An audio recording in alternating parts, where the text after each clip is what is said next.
नमस्कार। आज हम एक बेहद गंभीर और चिंताजनक मामले पर बात कर रहे हैं। एक कफ सिरप है कोल्ड ड्रिफ्ट। इससे कथित तौर पर बच्चों की जान चली गई और अब इस मामले में कुछ बड़े अपडेट्स आए हैं। मध्य प्रदेश और राजस्थान में जो दुखद मौतें हुई थीं, उसके बाद अब इस जांच ने एक कह सकते हैं महत्वपूर्ण मोड़ ले लिया है। नमस्ते। जी हाँ, ये वाकई एक ऐसा मामला है जो सीधे तौर पर हमारे पब्लिक हेल्थ सिस्टम और मतलब जो दवाइयों को रेगुलेट करने वाली प्रणाली है, उसकी प्रभावशीलता पर सवाल खड़ा करता है। और देखिए, जब बात बच्चों की सेहत और सुरक्षा की हो, तो फिर किसी भी तरह की लापरवाही की गुंजाइश तो होनी ही नहीं चाहिए। इस घटना ने वाकई कई स्तरों पर चिंताएं बढ़ा दी हैं। हाँ, बिल्कुल। चलिए, इस मामले की परतें खोलते हैं। कहानी शुरू हुई थी जब मध्य प्रदेश और राजस्थान से खबरें आईं कि कुछ बच्चों की मौत हो गई है और शक की सुई जा रही थी कोल्ड ड्रिफ्ट नाम के एक कफ सिरप पर। हाँ, और ये शुरुआत ही मतलब बेहद दुखद और परेशान करने वाली थी। आप सोचिए, एक दवा जो बीमारी से राहत देने के लिए बनी हो, वही जानलेवा साबित हो जाए। ये न सिर्फ उन परिवारों के लिए एक भयानक त्रासदी है जिनके बच्चे गए, बल्कि ये पूरे फार्मास्यूटिकल उद्योग और हमारी रेगुलेटरी व्यवस्था पर एक काला धब्बा लगाती है। ऐसी घटनाओं से होता क्या है कि आम लोगों का दवाओं पर से, खासकर जो स्थानीय तौर पर बनी दवाएं हैं, उन पर से भरोसा डिग जाता है और इसके दुर्गामी परिणाम होते हैं। ये भरोसा दोबारा बनाना बहुत मुश्किल काम है। और शायद इसी भरोसे को कायम रखने की दिशा में एक कदम उठाते हुए अब एक बड़ी कार्रवाई हुई है। कोल्ड ड्रिफ्ट सिरप बनाने वाली जो कंपनी है, श्री सन फार्मास्यूटिकल्स, तमिलनाडु में कांचीपुरम बेस्ड है ये। तो उनके मालिक हैं रंगनाथन, नाम बताया गया है। उनको मध्य प्रदेश पुलिस ने हिरासत में ले लिया है, चेन्नई जाकर। जी हाँ, और ये गिरफ्तारी मतलब एक बहुत अहम पड़ाव है इस मामले में, क्योंकि देखिए, अक्सर ऐसे मामलों में ना जिम्मेदारी तय करना थोड़ा मुश्किल होता है।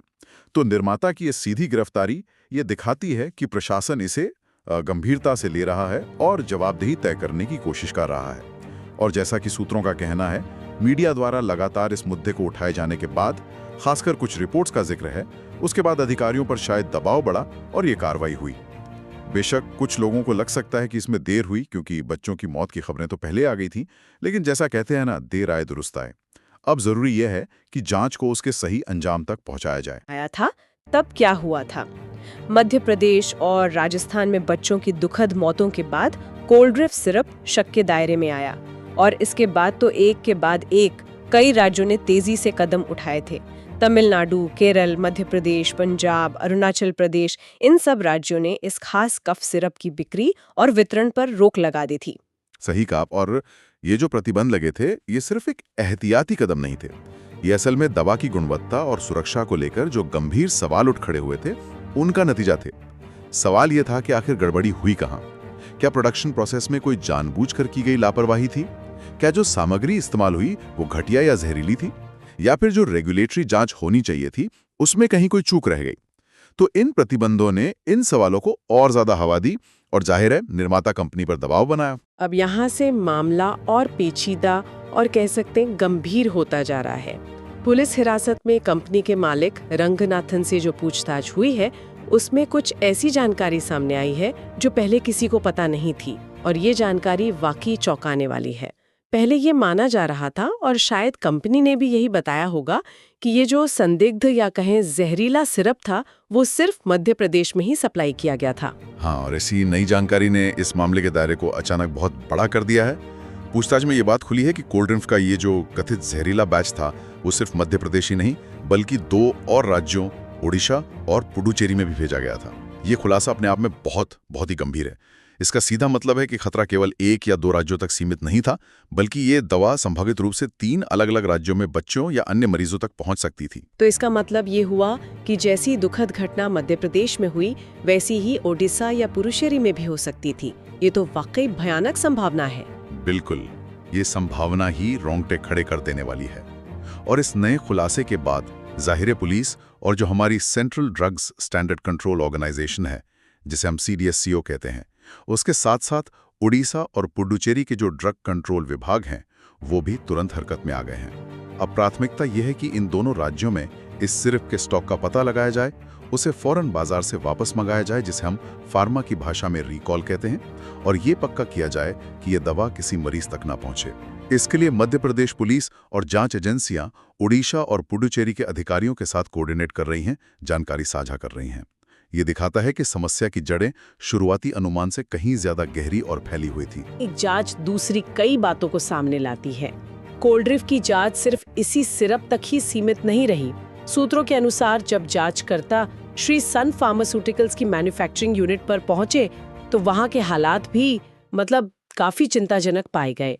बताया जा रहा है कि निर्माण स्थल पर साफ सफाई की कमी थी, रिकॉर्ड रखने में गड़बड़ी थी और जो क्वालिटी कंट्रोल प्रोसेस होते हैं उनमें कई खामियां मिली। हाँ, और ये पहलू भी बेहद महत्वपूर्ण है। अगर हम इसे बड़ी तस्वीर से जोड़कर देखें तो निर्माण स्थल पर पाई गई ये खामियां सीधे तौर पर दवा की गुणवत्ता और सुरक्षा से जुड़ी हैं। खराब हालात, चाहे वो साफ सफाई की कमी हो या उपकरणों का सही ना होना हो या प्रक्रियाओं का पालन न करना हो, इनसे दवा के दूषित होने कंटामिनेट होने या उसकी बनावट यानी फॉर्मुलेशन में गड़बड़ी होने का खतरा बढ़ जाता है। तो रंगनाथन की गिरफ्तारी और इन खामियों का सामने आना ये सिर्फ एक व्यक्ति या एक कंपनी की गलती नहीं है, बल्कि ये उस पूरी निगरानी व्यवस्था पर भी सवाल उठाता है जिससे ये सुनिश्चित करना है कि दवाएं सुरक्षित तरीके से बने। इसके अलावा मध्य प्रदेश में जो जांच चल रही थी उसमें केवल कोल्ड ड्रिफ्ट ही नहीं बल्कि 2 और कफ सिरप भी मानकों पर खरे नहीं उतरे थे। उनके नाम है रियल लाइफ और रेस्पी फ्रेश। ये भी एक चिंता की बात है कि एक ही राज्य में एक ही समय के आसपास कई दवाओं में समस्या पाई जा रही है। ये इस मामले का एक और विस्तार है। मध्य प्रदेश में इन 2 अन्य सिरपों रियल लाइफ और रेस्पी फ्रेश का अमानक पाया जाना, यानी उनका क्वालिटी और सेफ्टी के तय मानकों पर खरा ना उतरना, ये दिखाता है कि समस्या शायद किसी एक बैच या एक ब्रांड तक सीमित नहीं थी। और इसका असर देखिए, इन स्वरूपों पर न केवल मध्य प्रदेश में कार्रवाई हुई बल्कि गुजरात और तेलंगाना जैसे राज्यों ने भी इनके वितरण और बिक्री पर प्रतिबंध लगा दिया। ऐसा लगता है कि कोल्ड ड्रिफ्ट मामले ने एक तरह से नियामक एजेंसियों को जगाया है और वे अन्य संदिग्ध दवाओं पर भी ज्यादा बारीकी से नजर डाल रही हैं। ये दर्शाता है कि एक गंभीर घटना कई बार एक व्यापक सफाई अभियान या सख्ती का कारण बन जाती है। तो एक तरह से कोल्ड ड्रिफ्ट की जांच ने दूसरी कंपनियों और दूसरे ब्रांड्स पर भी जो रेगुलेटरी एक्शन है उसको तेज कर दिया है। ऐसा प्रतीत होता है। देखिए, जब कोई बड़ी घटना होती है, खासकर जिसमें बच्चों की जान का खतरा हो, तो रेगुलेटर्स ज्यादा सतर्क हो जाते हैं। वे न केवल उस विशिष्ट उत्पाद की जांच करते हैं बल्कि समान श्रेणी के अन्य उत्पादों या उसी क्षेत्र के अन्य निर्माताओं पर भी ध्यान केंद्रित कर सकती हैं। ये फार्मास्यूटिकल उद्योग में क्वालिटी कंट्रोल और रेगुलेटरी निगरानी के महत्व को बार बार रेखांकित करता है। भारत एक बहुत बड़ा दवा निर्माता देश है। दुनिया भर में हमारी जेनरिक दवाओं की साख है। ऐसी घटनाएं उस साख को भी नुकसान पहुंचाती हैं। इसलिए ये सुनिश्चित करना अत्यंत आवश्यक है कि निर्माण की प्रक्रियाएं उच्चतम मानकों के अनुसार हों और उनकी नियमित निष्पक्ष जांच हो। फिलहाल जैसा कि हमने बताया, कंपनी के मालिक रंगनाथन पुलिस हिरासत में हैं और उनसे पूछताछ जारी है। जांच एजेंसियां शायद ये पता लगाने की कोशिश कर रही होंगी कि क्या इस नेटवर्क में और भी लोग शामिल थे, वितरण में किसकी भूमिका थी और क्या ये जानबूझकर की गई लापरवाही थी या अनजाने में हुई चूक। उम्मीद है कि आगे और भी तथ्य सामने आएंगे। निश्चित रूप से जांच अभी कह सकते हैं शुरुआती चरण में है। खासकर गिरफ्तारी के बाद कई सवाल अभी बाकी हैं जिनके जवाब मिलने जरूरी हैं। जैसे, क्या कंपनी के मालिक को पता था कि सिरप में कोई समस्या है?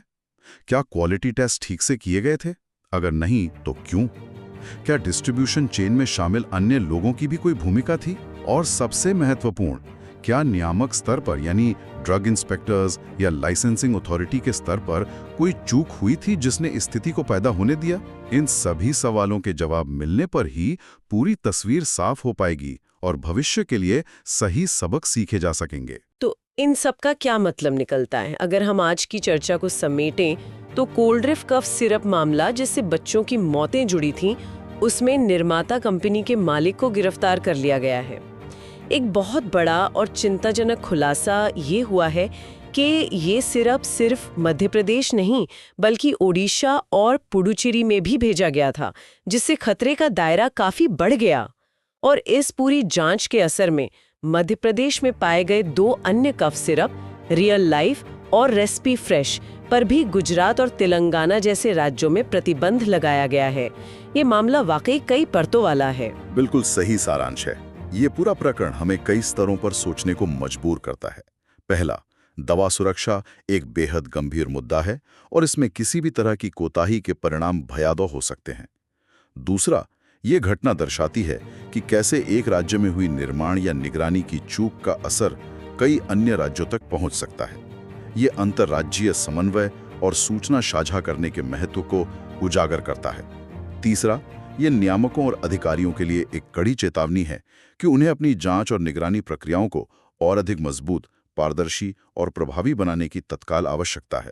चौथा, ये आम जनता को भी दवाओं के प्रति अधिक जागरूक और सतर्क रहने का संदेश देता है। किसी भी दवा को लेकर अगर जरा भी संदेह हो तो तुरंत डॉक्टर या संबंधित अधिकारियों को सूचित करना चाहिए।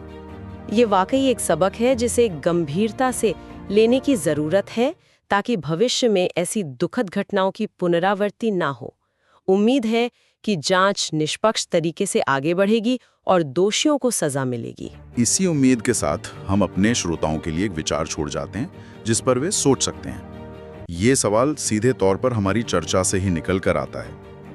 भारत जैसे विशाल और संघीय ढांचे वाले देश में, जहां स्वास्थ्य राज्य का विषय भी है और केंद्र की भी भूमिका है, दवाओं की गुणवत्ता और सुरक्षा को हर राज्य, हर जिले, हर गांव तक समान रूप से कैसे सुनिश्चित किया जा सकता है?